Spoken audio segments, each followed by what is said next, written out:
We visited Boyd Lake State Park, and we're going to tell you why you should visit this great state park. This is Bill, and I'm Christina, and we're going to give you the inside information. We're here at the swim beach at Boyd Lake State Park, and there's a storm rolling in, so it is very windy. It's kicking up all the sand. And my hair. But we like it. This is a big beach. It looks like it could fit a lot of people. The parking lot's pretty good size. Well, the beach is really big right now because the water is so low, and more water is supposed to be coming, more precipitation. So we hear from the locals that that's going to really fill up this reservoir here. They also have a little playground. It's a big playground. What are you talking about, little? It's big. Medium sized playground. There's two sizes, for toddlers and for bigger kids. They have bathrooms, picnic tables. Looks like they have barbecue grills, trash dumpsters, everything you'd need to have for a day at the beach, to have a little cookout, picnic with your family. And camping. I mean, camping is right. Well, the camping right over is there. very close. So, and then it's on this bike trail, which is awesome. It circles the whole town, circles all of Loveland. And we're right next to the marina. We just biked over here from the marina. It's probably, I don't know, 100 yards, maybe 200 yards. From here. And you can rent paddle boards, jet skis, pontoon boats, fishing boats, paddle boats, and canoes, I think. That was it. We took a picture of the prices. I'll put that up on the screen, but they seem pretty comparable to other places that were rented before. They also have barn swallows, and they're super cute birds. The marina, the swim beach, and campground are all pretty close proximity to each other. That's what I was trying to say. There you go. So you could park at the swim beach and walk over to the marina and rent a kayak for an hour, then come back to the swim beach. And then if you're camping, both of those things are close as well. So you could be at the campground, walk right down the concrete path. There's no elevation gain, there's no steps, so wheelchair friendly, right from the campground to the swim beach to the marina. Looks like there's also a concession stand during the in-season time frame. Yeah, I don't know when their in-season is. I thought it was going to be May 1st. But the marina guy couldn't tell us. He said they were bringing the kayaks and other things for rentals next week. So maybe they open for May 15th. Mid-May, yeah. So very nice park. Yeah, I love it. Very nice here. park, either to camp at or to come for the day. And now we're going to try and get out of the wind. I think that the amenities at this state park are a little bit above average. I think that the electric at the campsites is pretty good. And the water situation is pretty bad. The water spigots, it looks like they have 2 spigots per loop, and you kind of have to park in the middle of the road to fill your water tank and block everybody else, and I don't like doing that. Yeah, and you know, the road is a little wider than I had originally thought, but it felt like we took up the whole road when we pulled over to fill up. But people could pass you, maybe not a really big rig like that one, but plus the water spigots are right near campers at their campsite. They're right on the corner of a campsite, so it kind of invades people's privacy, and we don't like doing that either. Now, on the positive, looks like they just completed Loop A, refurbishing it or building it, and that's going to have full hookups, so water, electric, and sewer, whereas Loops B, C, and D only have electric right now with scattered spigots. There is a dump station here that looks pretty good. We haven't used it today. We're going to use it this afternoon, but it looks pretty standard, two-sided with rinse water, so that's a positive. They also have trash dumpsters that are not bear-proof. Surprisingly, since we're right up against the foothills of the Rocky Mountains. Yeah, so we always look for that. See if we're actually in bear country or if they're just trying to scare us. But we're kind of in a city area, so when they come, they're few and far between. So outside of the campsites, they do have other amenities. We're actually sitting in a little pavilion right now with picnic tables, so I guess we could do our picnicking activity that Christina loves. Everybody likes to picnic, but this is really cool actually because It's a covered, building. It's really the porch of an inside gathering area, which is pretty nice because in Colorado it could be too hot and sunny, it could be too windy, it could be too snowy and cold. So it's pretty nice to have this amenity here. And we're sitting here and we can see the lake over there and we can see the Rocky Mountains over there. Yeah, there's 4 picnic tables here, so plenty of room, and there might be 4 picnic tables inside. Well, also, maybe 3. Also, maybe 3 inside. There's electric outlets right here, so you could plug in your hot pad for your food, your radio. And this isn't for the day use. This is only for the camping area. Right. You have to be registered campers to be in this kind of area. There is a separate day use area with picnics and swim hole. Yeah, swim beach and that kind of thing. The other thing that's here in this building is full showers, so hot showers. The men's room at least had individual stalls with a door and no shower curtain. Don't know what Colorado has against shower curtains. Especially for men, because I went in the women's room. This is the nice shower house. And you have your shower, which you do not have to pay for in Colorado anymore. And you have your own changing area with a door. I'm trying to remember if it was a door or a shower curtain, but your own separate area. The bathrooms over there in between the loops do not have privacy. You have your open shower. It's the weirdest thing. With no shower curtain, and you share a changing area with whoever's in the other shower next to you. Not only sharing the changing area, there's no shower curtain. So picture 2 shower stalls next to each other with no shower curtains. At all. And no doors or anything like that. So you're just watching. If you came in, hopefully not watching. Hopefully your head is down. You'd be standing there watching the person shower while you're undressing to take your shower. Yeah, it's not happening. Not happening. Now maybe we are here off season, so maybe they will put shower curtains up during the season. We'll have to come back in the summer and see. We've never seen anything like that before. We're here nearby a lot, so.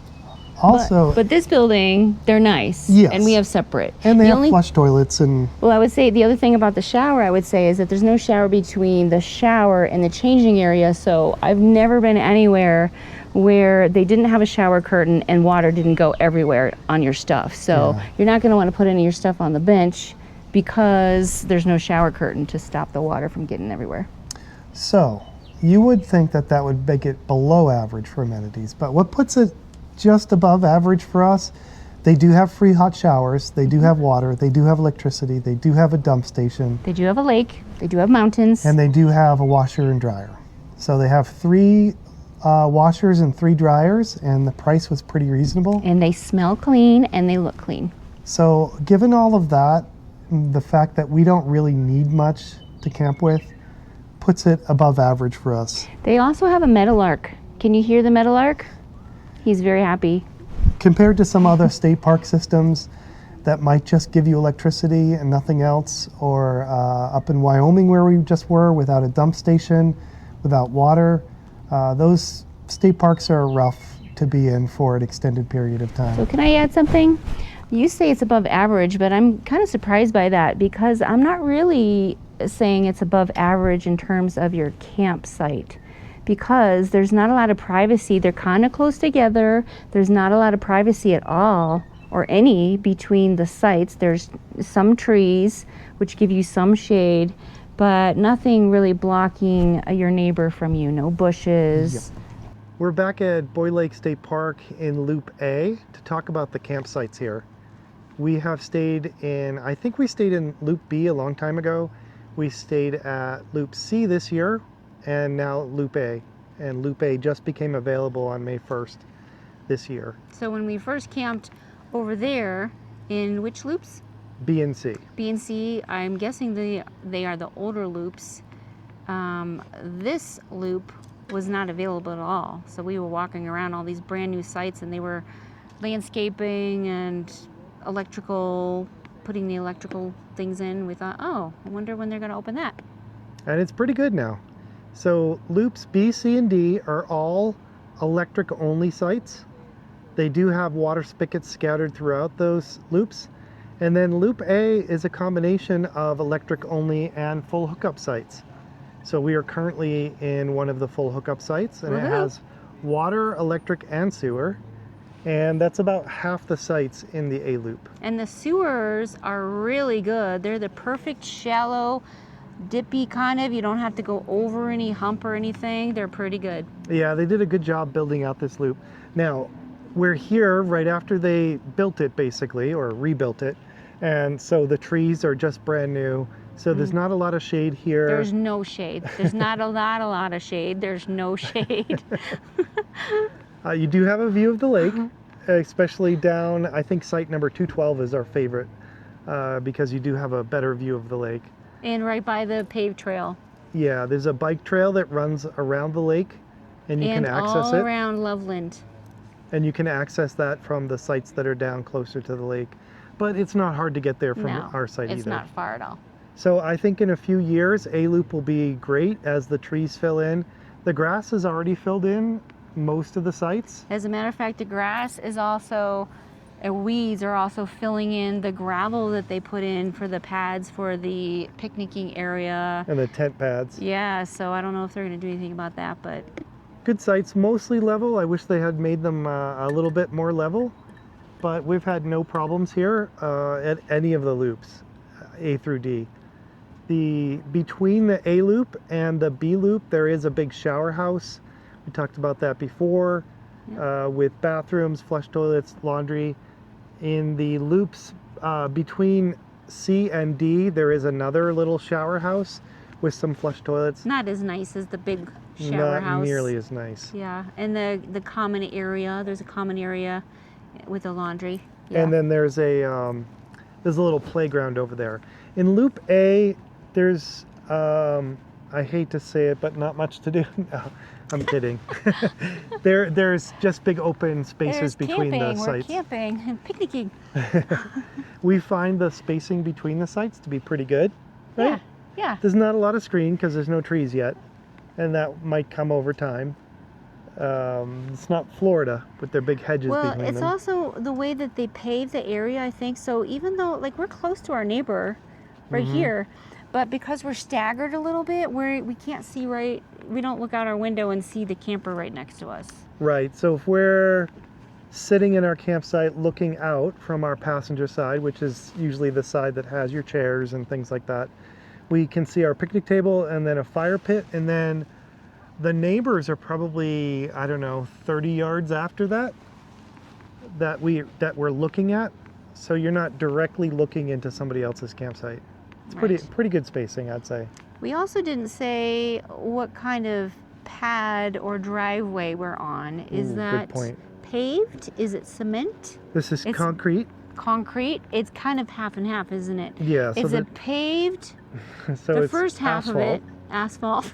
and then concrete. And then concrete, which Now, is really nice. I think in loops B, C, and D, that's not the case. I think there's for sure. They're gravel. very old asphalt. Or it's so old you can't tell that it was paved, or concrete. Right.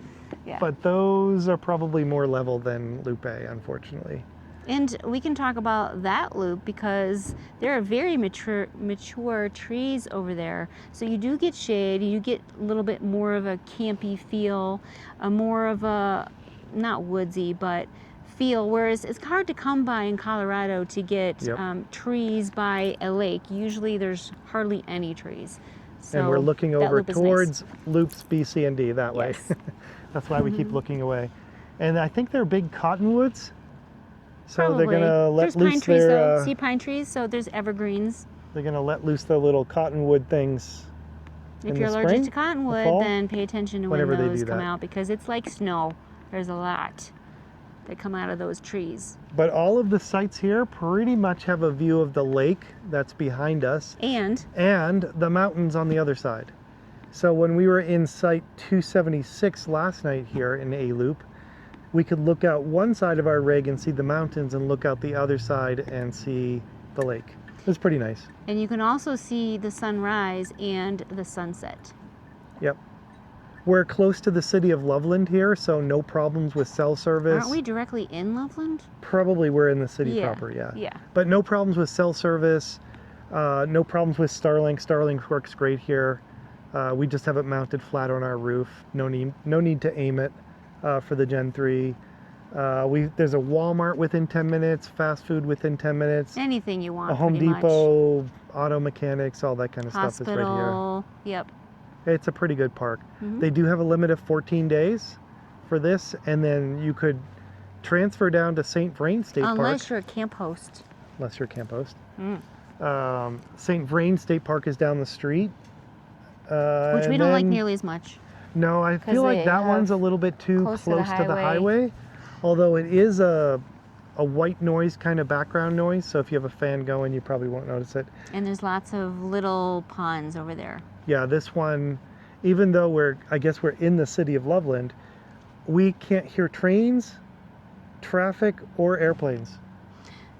I mean, there's a little airport right over there, and we see those little jets taking off, but we haven't heard them at all. Yeah, this is a nice, quiet I did hear a campsite. helicopter did go by, and that might have gone from one hospital to another. Yep, now I can hear a plane right now. I know, we just talked about it, now we can hear a plane. Where is it?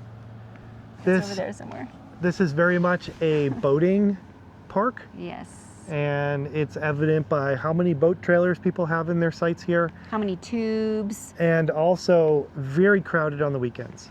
Yes. We were able to get a last minute full hookup site, booking a day in advance. Almost any time we want because our kids live nearby. So we like to stay here. It's nice and close to them. So we get last minutes often to be close by, but not on the weekend in the summer. And we're here end of July in 2025. And we had no problem booking a site a couple days ahead of time. I think there were something like 30 sites available, but that was for a Wednesday night. I can't book anything for Friday, Saturday night. So they have a you're gonna have to book early if you want 14 days. They have a really great marina, really great bike trail, really close to any shopping. It's a really great location with lots of amenities here. All right, Makes sense so that to it's so sum up, popular. And showers. sum up, thumbs up, thumbs down? Oh, definitely thumbs up. Thumbs up, yeah. We love this state park, and especially because it's close to family. We have the added benefit that our grandkids are nearby, so I would give it a thumbs up. Washer dryers, free showers, good sites. How about the water supply? Is it quick or is it Yeah, slow? good water pressure. That's important. Especially if you score a full hookup site and you want full hookups. They're brand new sites this year, and a little hard to get in on the weekend, but the rate for electric only about $36 for full hookups. It was about $43, I think, with tax.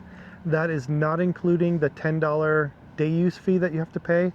We bought the annual pass for $80, so we're covered since we're in Colorado state parks a lot.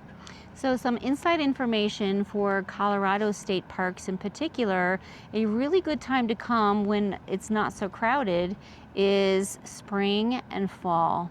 Because Colorado, especially in the Front Range, it's called, has really great weather.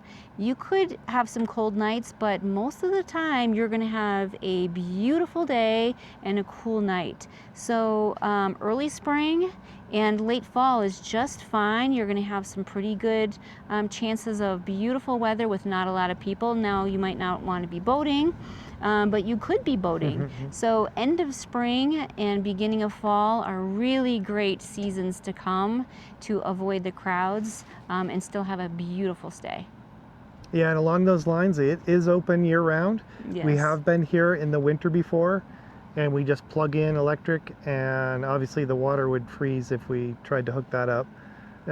So we have water in our tank, we plug in our electric, and we run our heater, and we're perfectly fine through the winter. It's a really, really good point to make, because on the East Coast, oftentimes, like we know, we're from Massachusetts, their state parks close October 15th. You cannot camp at a state park in Massachusetts in the late fall or winter season. But in Colorado, you can all year long. So final summary, 2 thumbs up. We like this park. We would come here again. And we love Colorado. We lived here 14 and a half years. We love it. We keep coming back. Close to Estes Park, close to Rocky Mountain National Park. That's another good point, yeah. How close to Estes Park? It's got to be an hour. I Less mean, the than an hour? mountains are right there, and there's lots of different ways that you can get through the foothills and into Yep. the Colorado Rocky Mountains. So 2 thumbs up from us. Thanks.